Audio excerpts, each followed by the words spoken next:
Our next guests are here to talk about the greatest Bigfoot story ever told. Welcome to the South by Southwest studio, everybody. The cast and creators of Sasquatch Sunset, directors David and Nathan Zellner, and actors Jesse Eisenberg and Christophe Zajac-Denek. I got that right? You nailed it, yeah, absolutely.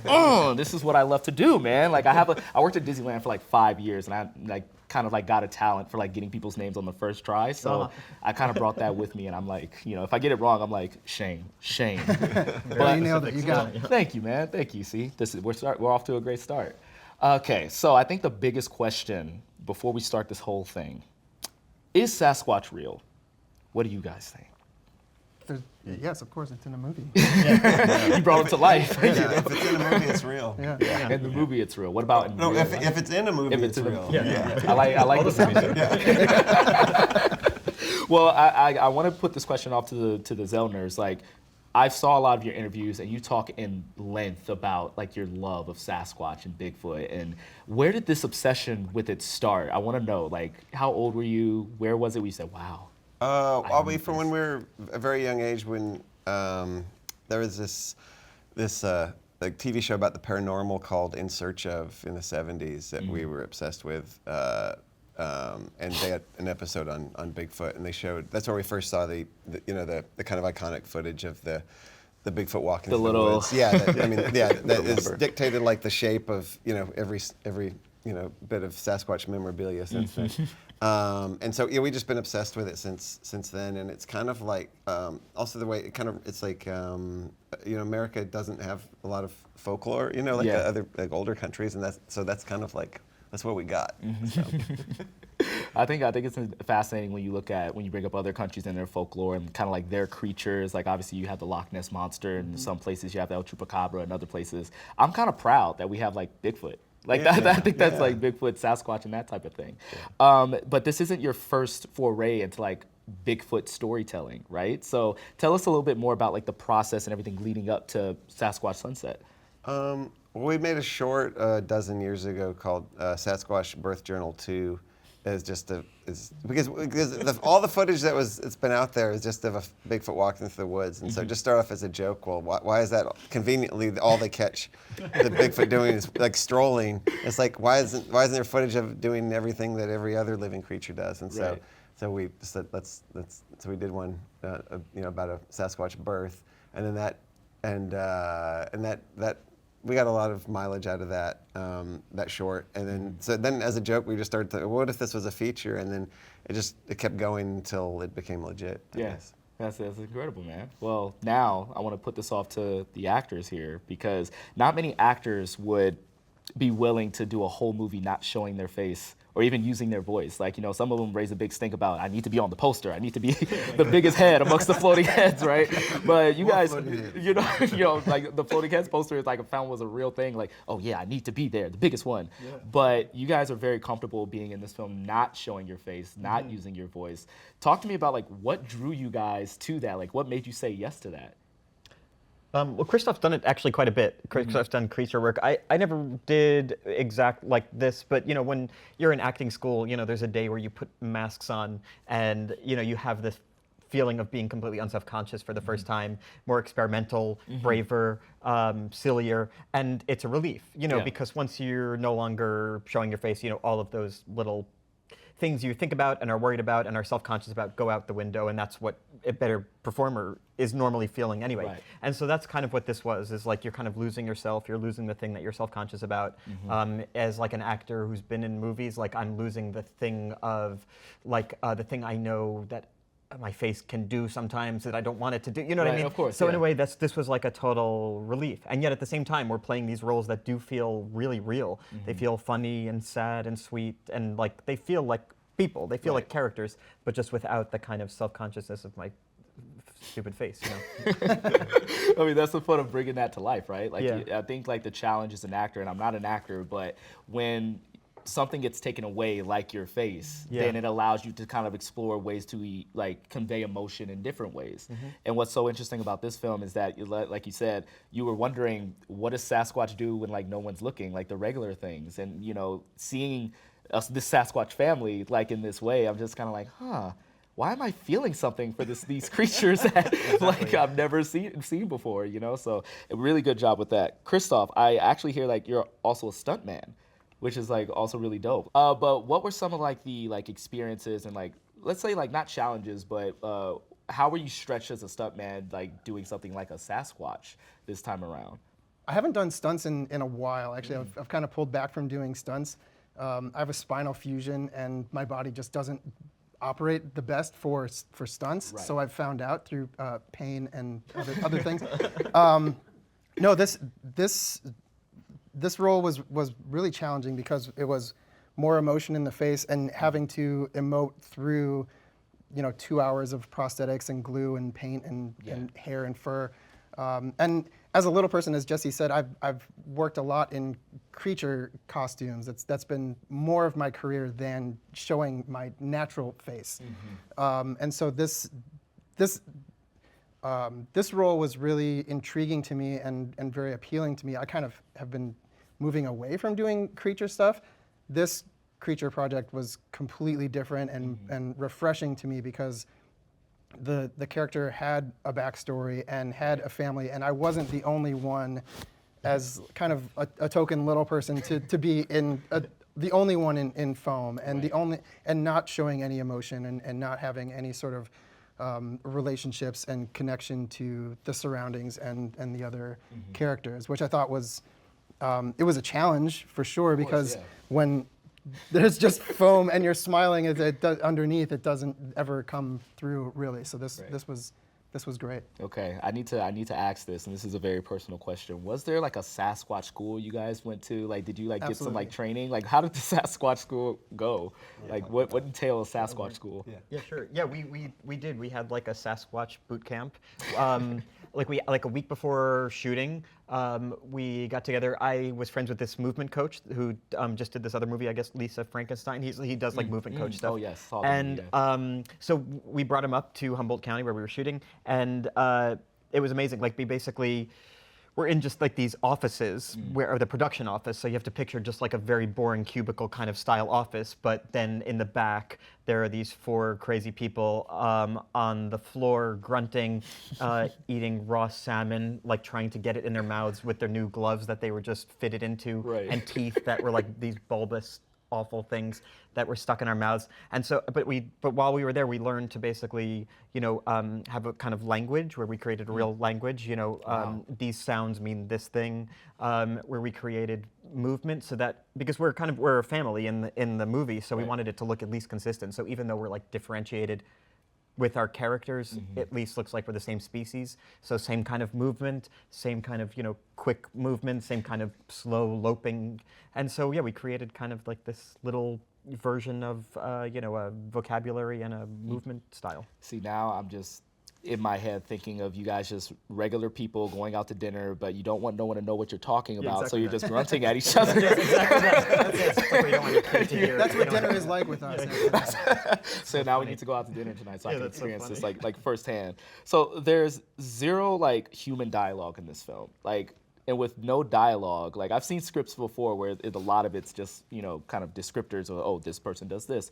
But what does the script look like? How long is it? Is it just like shorter than like your typical script without the dialogue? It's about 60 pages. We didn't. There's no like written dialogue like grunt, grunt, grunt or anything like that. But it was very specific, just with the beats and kind of just to make clear what the tone was for a movie like this. I think just to have everyone on board that it needed. I don't know. We needed kind of absolute clarity with that. And so it was. I don't know. It just kind of laid out that way what they were feeling and thinking, and then as a group kind of filled in the gaps from there when we rehearsed. Okay, great. So talk about like the creation of like the Sasquatch characters. Like I'm sure it's like very technical. You all spend hours into these things. Can you talk a little bit more just like from the ground up what it took to kind of create these costumes? Because they look very, very detailed, and the Sasquatches look extraordinarily real. It's uncanny. So Nathan, can you start by talking about David and I, we did a lot of research on, what Sasquatch experts theorize that how they interact and the rituals that they do. But we filled in a lot of blanks and carried that over into the look of the Sasquatch. We started like with this, everybody's familiar with a more stereotypical kind of, tall, hairy, beast-like creature.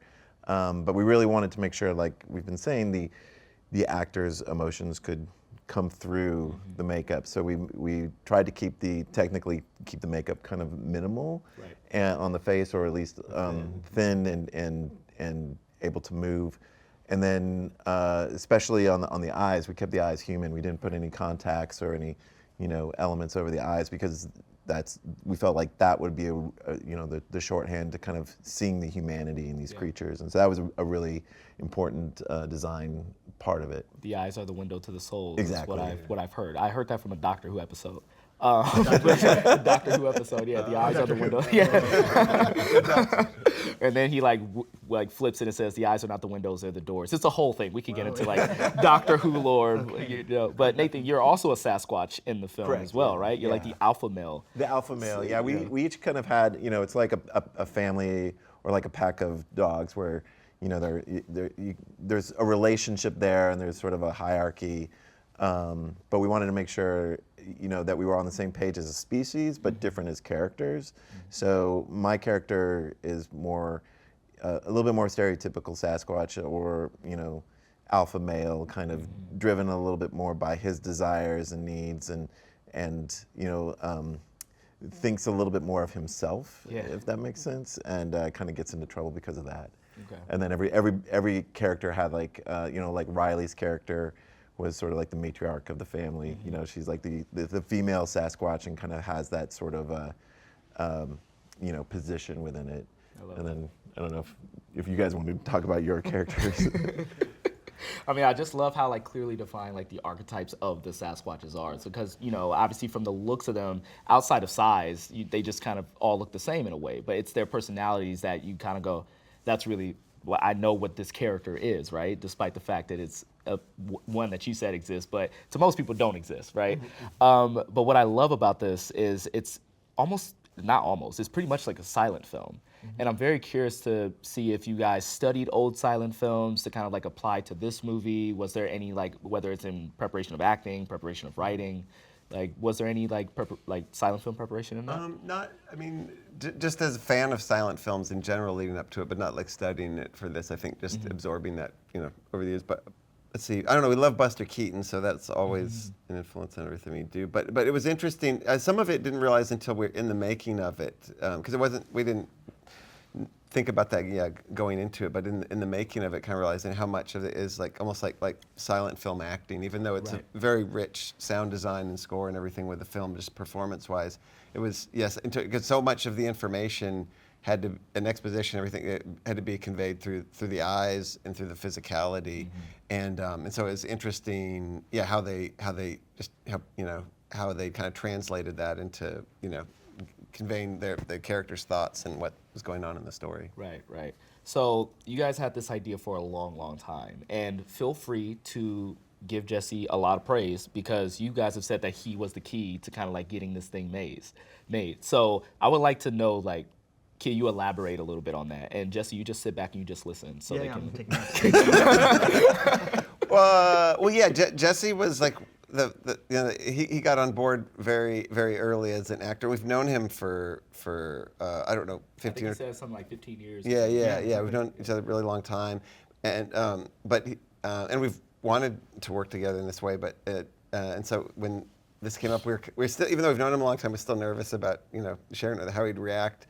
But then thankfully he got it, and got what we're going for with it, and he that helped legitimize it, with him getting on board and believing in it, and it just and as a friend it meant so much to us too, because we have such we hold him in such high regard. But every actor, because I had friends who read it and I would send it to friends who were actors, and every actor understood how brilliant it was. It's like the kind of movie that all actors really just want to do, but they just never they never occur, these movies. Like movies like this that are, the premise is so unusual and yet the characters are so rich. Right. Normally you have a really unusual premise, but the characters are just talking about some, sci-fi thing and don't really, it doesn't really, you can't really relate it or ground it in anything. And this was the most unusual premise with just the greatest characters. It really did feel that way. It's incredible. And as I heard, like you also like put your own money into this as well, which I'm learning is an unwritten rule when it comes to being an actor or something like Yes, that. I was also told that by my lawyers, accountants, agents, parents, cousins, and my uncle, who I promised to now I have to invest in his car wash in Queens. No, it's just like the kind of movie where I just remember thinking when I read the script, I was like, I want to be in this, but I only want to be in this because it looks like fun to do, but I really just want to see this. I want to see this movie. I want this movie to exist. It's like just this brilliant art project. As I was telling the brothers on set, I was like, this is going to be people's favorite movies of all time. Like, it's how often do you get something so unusual that's also done in a beautiful, funny, dramatic way. And so I just thought like this thing should exist. And I've been in all these like kind of big Hollywoodish kind of movies, which I love doing, and I feel so lucky to be in that world, which is like winning the lottery to get to be in those things. Right. And so in a way, it just feels like I need to atone somehow. I get that. And honestly, like if you want to see something, like, be a part of it and be in it and like put your money where your mouth is, right? The way I'm describing this movie is it's in this kind of like tier that I have for myself called a win for creativity movie, right? Where like you have like the Everything Everywhere All at Once is the I'm gonna say another movie from them, Swiss Army Man, right? One of my favorite movies in the last couple years was Marcel the Shell with Shoes On, you know, and Sasquatch Sunset fits perfectly into that, right? Because it's something that you don't really see every day, but it has so much heart, and when you like kind of like look at it and say, oh wow, a movie about a Sasquatch family actually touched me in a very like emotional way. That's the win for creativity, because like a lot of times it's hard to get those things greenlit, but you guys not only got it greenlit, but you like made it and did it, and now you're here talking about it. Yeah, that's really well put. Thank you. It's great, no problem. Now I have like another personal question. So obviously we talked about how a lot of this is about like body movement and emotion and no dialogue. Now, what I really love about a lot of like creature features, and I'm gonna go to, he's not my guy, I'm gonna say my guy, Doug Jones, but I just love Doug Jones. Oh, yeah, sure. Like there was one character that he did, which was the Silver Surfer in Fantastic Four: Rise of the Silver Surfer, where he did the body movements, but Lawrence Fishburne was the voice, right? If you had an actor to like, if you wanted to redo this movie and like have other actors like voice your characters, who would that be? Oh my God, I love Lawrence Fishburne. That would be amazing. Jesse Eisenberg, Lawrence Fishburne. Especially because my character is like this. Like, my character is like the beta male in this, so it'd be great to have somebody with his gravitas. Okay. Yeah. I see Christophe like is over here thinking, he's like, He took Lawrence Fishburne. Jesus. What am I going to pick now? Yeah. I had Lawrence. I told him on set it was Lawrence. I can see the thought. I can see the gears turn. How about I'll give you one. We already have Lawrence Fishburne, Morgan Freeman. It's like Yes, 100%, absolutely. big voice. Yeah, The for voice sure. of God coming out. Wait, who does the? Is it Jenny Slate who does the Marcel? Marcel. Yeah, that would be good for Nathan. Yeah, that would be awesome for me. What about you, Nate?